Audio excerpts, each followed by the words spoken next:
Thank you. Yes, this is my hometown, and I want to give a warm welcome on a cold day to our friends from Ontario who aren't bothered by cold weather, fortunately, and so I'm delighted to be able to showcase this extraordinary venue, which we'll talk about momentarily. But for Premier Ford to come here, I'm very grateful that you and your team have made the journey here to do something that I think is landmark. It's extraordinary and very exciting as someone who's from this community and knows that we're going to find a way to continue to work together in partnership the way we always have and always will do. I want to acknowledge Nicole Butcher, the President and CEO of Ontario Power Generation. Thank you for lending your expertise to the cause. Minister Lecce, the Legislative Assembly from Ontario. Justin Driscoll, our CEO and President of New York Power Authority, Justin, and John Comel, the Chairman of the New York Power Authority. All my partners in government. I see our incoming mayor is here. I think anybody else? And Crystal here, Crystal Peoples-Stokes, our Sean Ryan and Crystal Peoples-Stokes, and many assembly members and elected officials who have joined us here today. It is great to be here to discuss our energy future. And it's especially fitting we're here at the Buffalo AKG Museum of Art.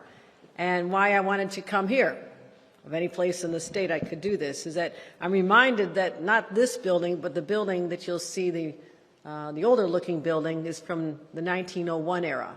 And it was built in order to help showcase the fact that Buffalo was basically the epicenter of everything at the time when it came to power, because we were the first city in the world to be electrified. And so we had electric lights. People were fascinated by this. What do you mean electric lights? How can that be?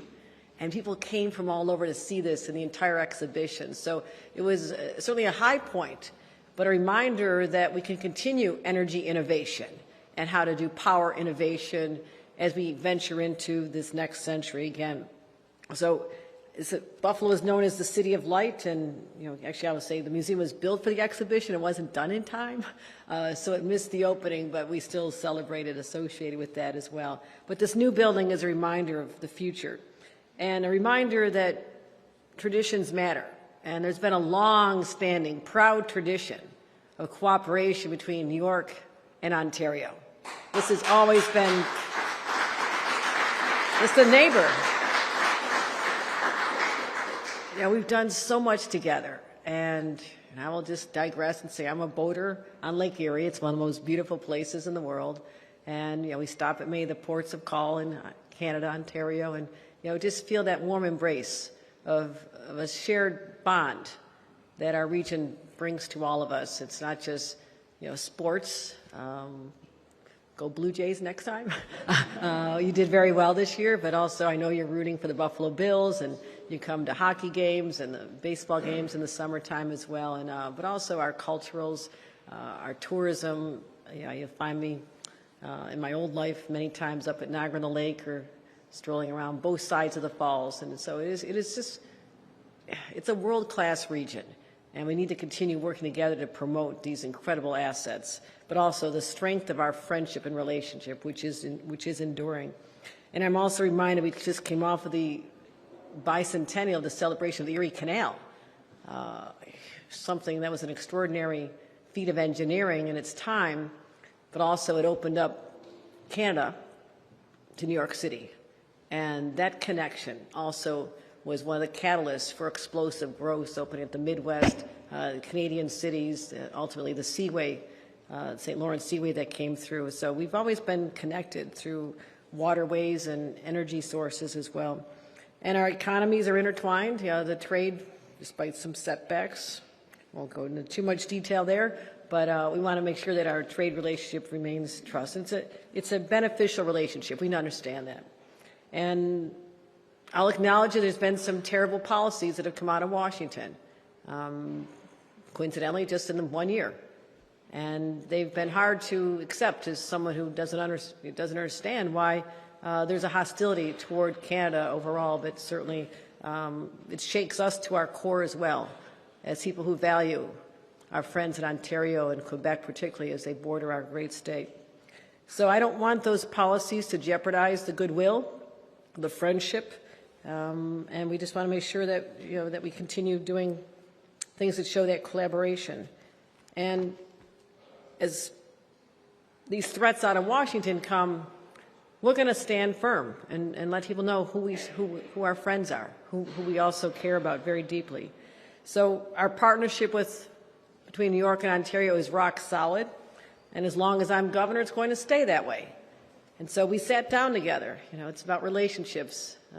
Premier Ford and I sat down together. There was a meeting of Northeast governors and the Canadian premiers that all border this region. We got together in Boston to talk about the threats out of Washington, how destabilizing that is for trade and our relationships overall, but how we can individually step up and ignore that process, those threats, that hostility, and show we truly are friends, you know, truly friends. And so we talked about economic opportunities. We also had a great conversation about power.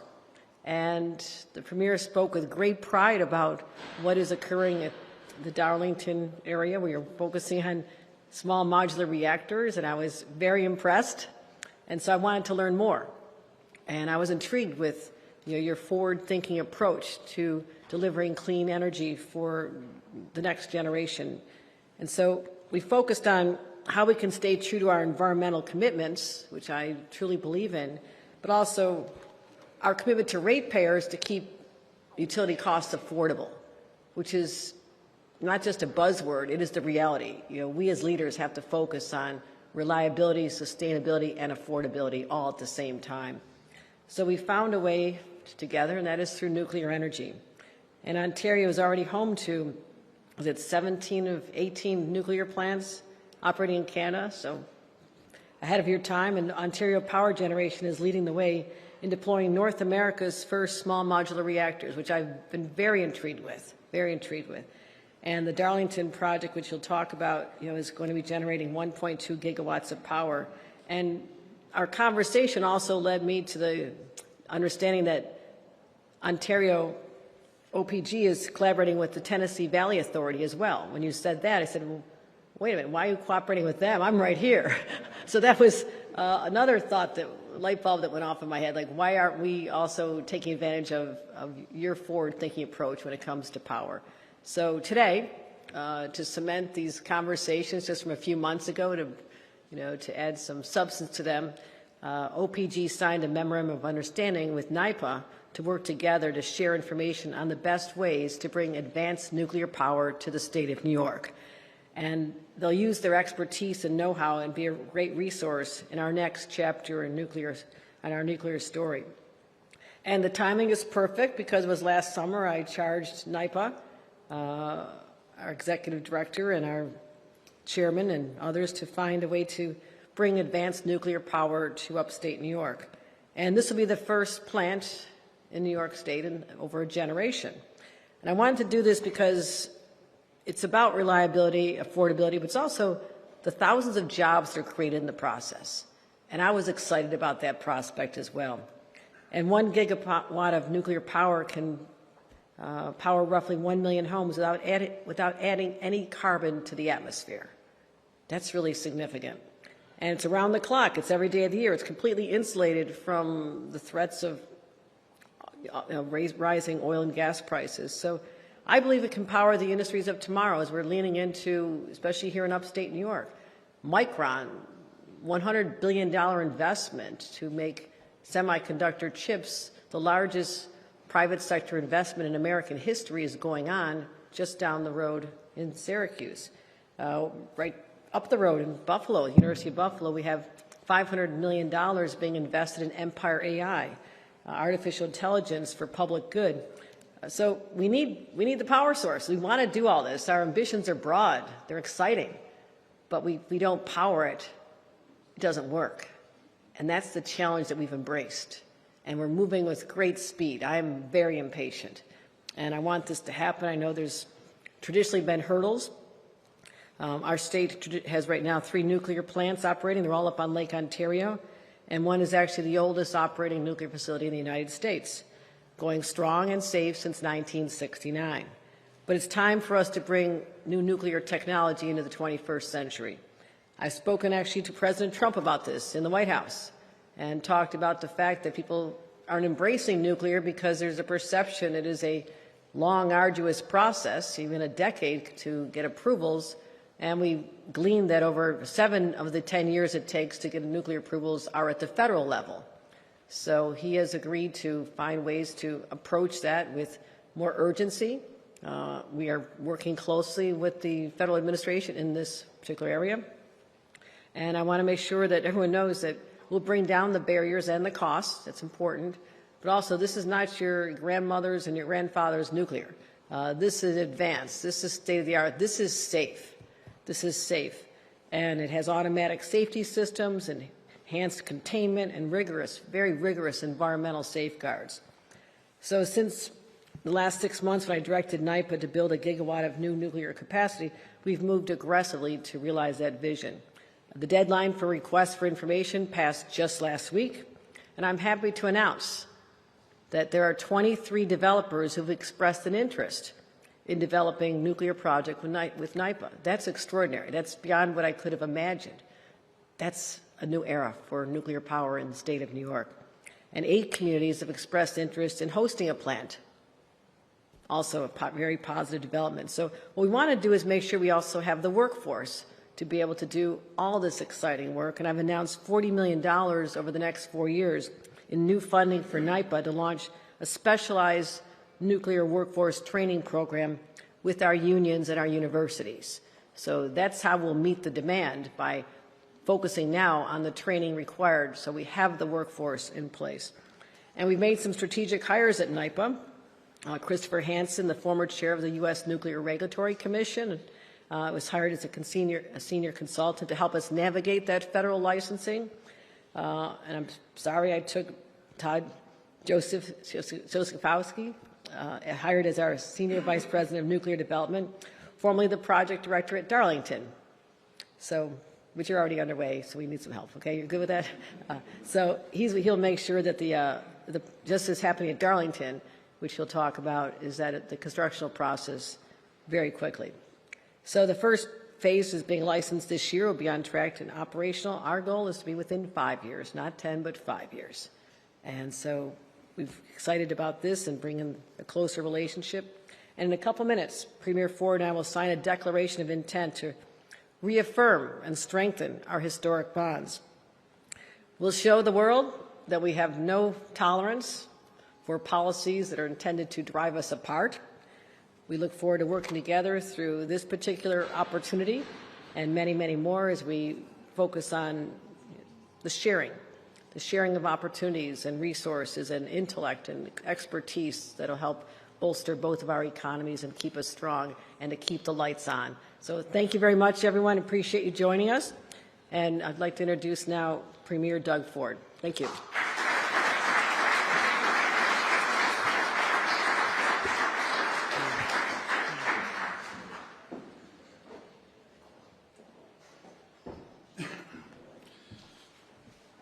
Well, first of all, good morning, everyone. And it's a real pleasure to be here. But before I begin, we had a little bit of a tragedy up in just an hour from here, up in Welland. One of our police officers got shot in the chest, and they're in the hospital. The officer, she's a wonderful person. She's going to survive. And I just want to say our prayers and thoughts are with the family. Our prayers and thoughts are with all the police on both sides of the border, and that we'll always have their backs. And may God bless her, and I pray everything's going to work out. I'm very, very confident it will. I want to thank Governor Hochul. Thank you very much. The first day we met, we hit it off, just boom. It was great neighbors, great friends, and I'm so happy you invited us to Buffalo. I understand this is the hometown gal. You're here, you grew up here, and have a lot of deep roots in Buffalo. And I can't tell you how many times I've been in Buffalo, probably hundreds of times. And we just look forward to a great relationship. I want to thank my Minister of Energy, Stephen Lecce. Thank you for coming. Also, Minister of Mines as well. Majority Leader Stokes, thank you. Boy, look, you've been around a long time. People love you here. So that is great. Along with Senator Ryan and Mayor, congratulations, Mayor Scanlon. thank you for hosting us in your beautiful city here. And as well, I want to thank Nicole. Nicole, for all your leadership and the work that you do over at OPG. And thank you for supporting our closest friends and allies to create new nuclear power. And as well as Justin Driscoll and John Colmell from NYPA. We're here today to celebrate and strengthen the deep relationship between New York and Ontario. It goes back a couple hundred years, if you think of it. It's absolutely incredible. New York is Ontario's third largest exporter partner, and Ontario is New York's, I like saying, number one customer. And in Canada, it's vice versa. The U.S. is our number one customer, and we're their number one customer. We buy more goods than any other jurisdiction in the world. Our shared history is one of friends, family, and great sports rivalry. But since we don't have an NFL team, you have a few million people on the other side of the border cheering the Bills. I love when it snows and everyone grabs their shovels. Everyone sits back. So go Bills! You gotta take it this year, and I'll be cheering them along. And also the Great Lakes economy, which is absolutely massive along the Great Lakes, and we share approximately about 400 miles of border, just Ontario, not to mention Quebec as well, and just the benefits for both countries. New York and Ontario have an abundant amount of natural resources that we can share. We have the largest deposit of critical minerals or rare earth minerals, and Minister Lecce is in charge of that. And who do we want to give them to? Is our closest friends and allies, to make sure those critical minerals are powering your manufacturing, your data centers, your and any technology, microchips. Everything has critical minerals in it, and we want to ship them down here. As well as all the skilled workers and manufacturing might that the world needs. Now, I was telling the governor, I looked up both our GDPs, and between Ontario and New York, we would be the 7th largest jurisdiction anywhere in the entire world. So New York and Ontario are economic powerhouses on all sorts of different fronts, no matter if it's manufacturing or banking.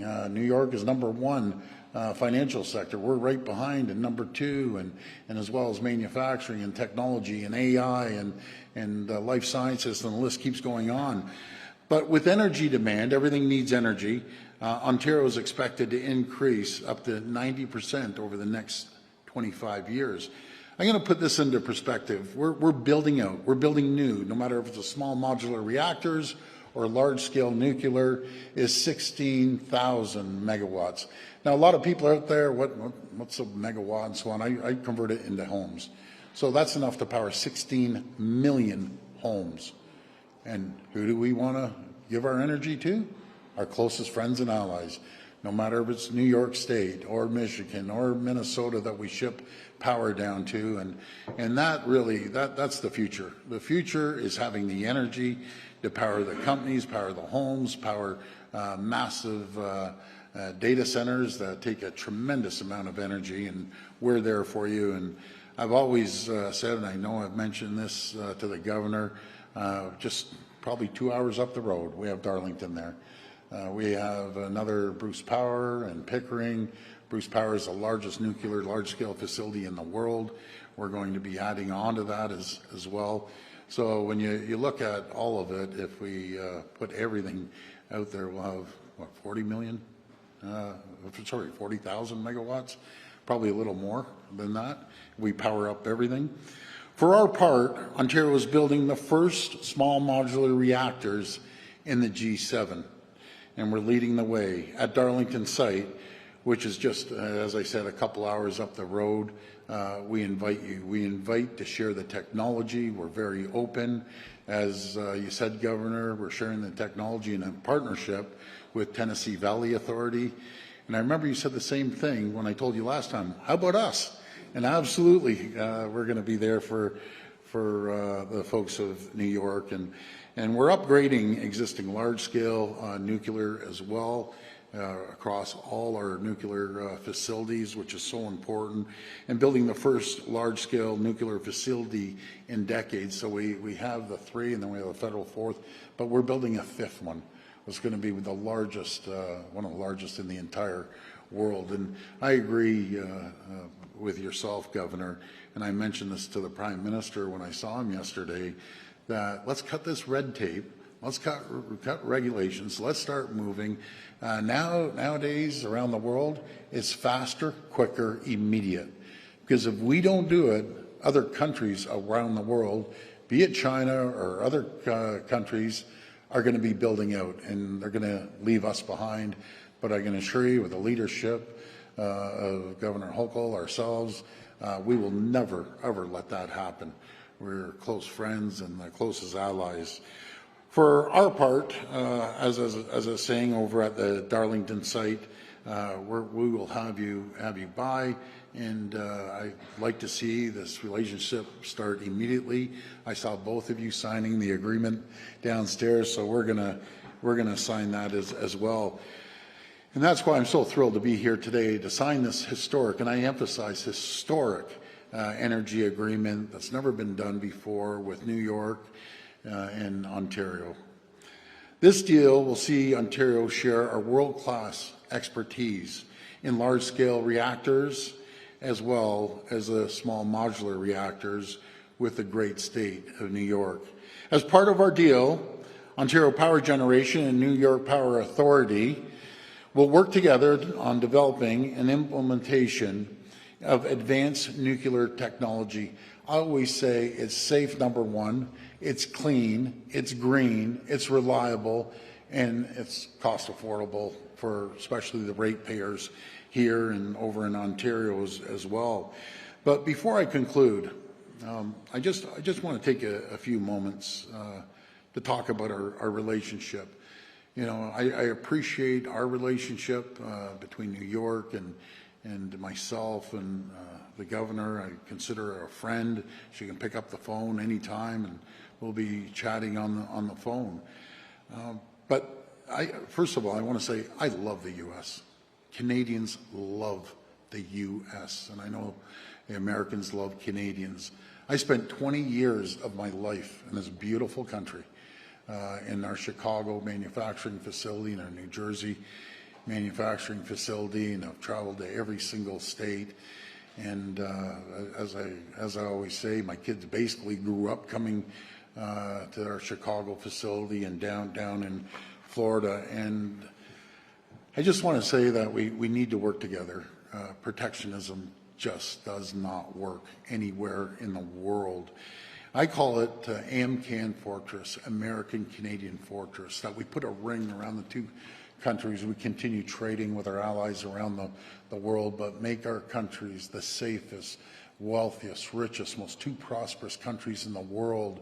No matter if it's our energy that we're shipping down here or goods that we buy off our great friends and allies here, or rare earth minerals as well.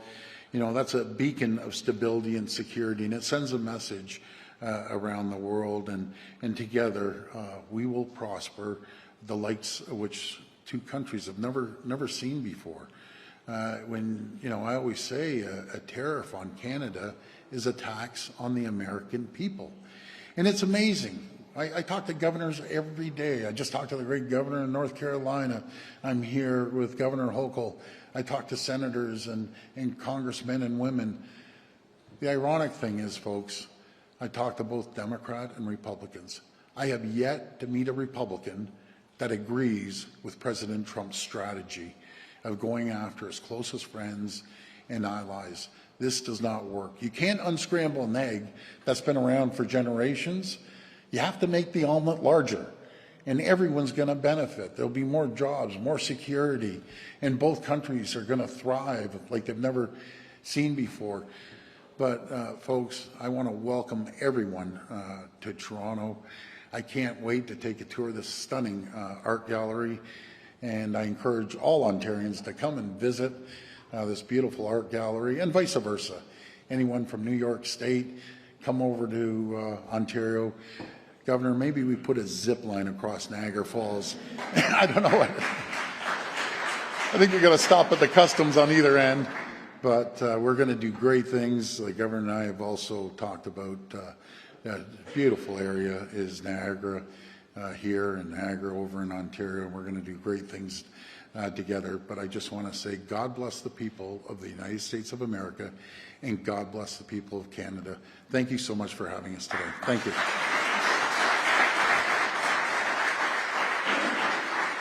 Please remain seated as the Governor and Premier sign the Declaration of Intent. Will Nicole Butcher, Minister Stephen Lecce, Justin Driscoll, John Comel, please join the Governor and Premier on stage.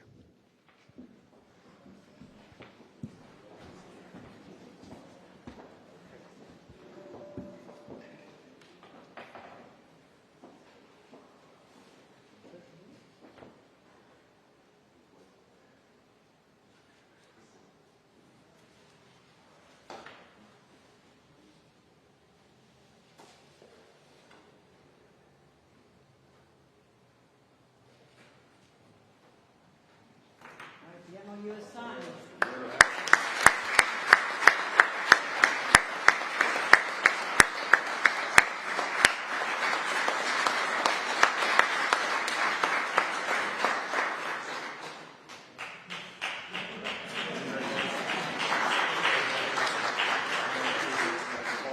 That concludes today's binational event. Thank you for coming.